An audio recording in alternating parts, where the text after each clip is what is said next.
This is Tom Fox. I'd like to welcome you to the newest addition to the Compliance Podcast Network, the Compliance Tip of the Day.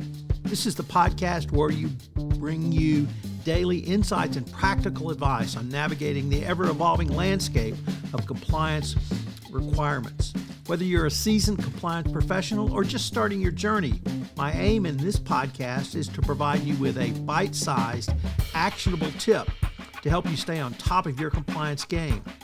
Join us as we explore the latest trends from the Department of Justice, share some best practices, demystify complex compliance issues to help keep your organization doing business ethically and in compliance, and at the end of the day, more profitably. Tune in daily for your dose of compliance wisdom. Let's make compliance a little less daunting, one tip at a time. Now a word from the sponsor of the Compliance Podcast Network, Ethico. If you're a compliance officer, middle managers are crucial in getting your programs from you to your frontline employees. But how do we activate those managers and get them on our side? Ethico's new Middle Manager Toolkit equips you with the skills needed to empower your managers, to promote a culture where ethical behavior thrives and employees feel empowered to speak up.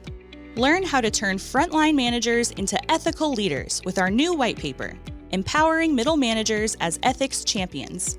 And did I mention you can get the whole toolkit for free? Head to ethico.com to download the full toolkit today. Also, if you are looking for something new and different for the upcoming Compliance Week celebration in November, check out The Compliance Kids. It's my 3-book children's series on compliance and compliance professionals for children. But they make great gifts and great training tools for your employees. You can check it out on Amazon.com. We've linked to it in the show notes.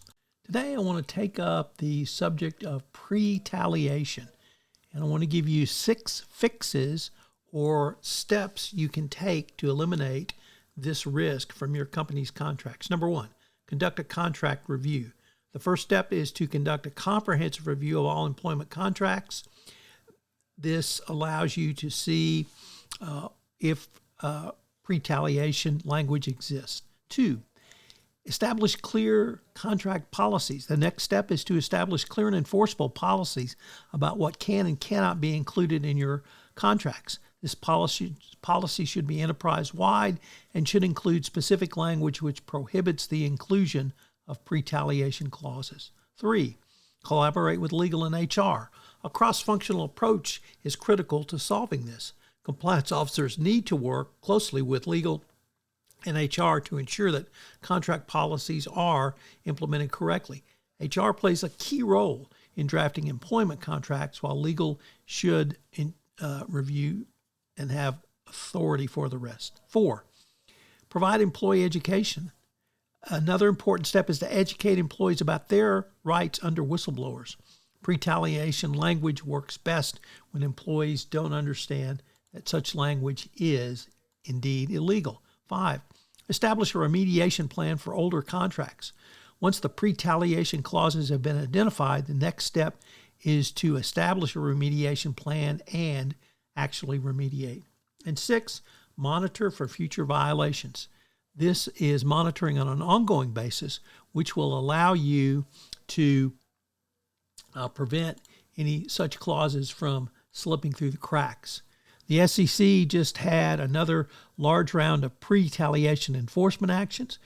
There were no actual violations of attempts to whistleblow, but companies intentionally or otherwise tried to prevent employees from getting the full benefit of whistleblowing under law, under their rights, under Dodd-Frank. Don't get caught.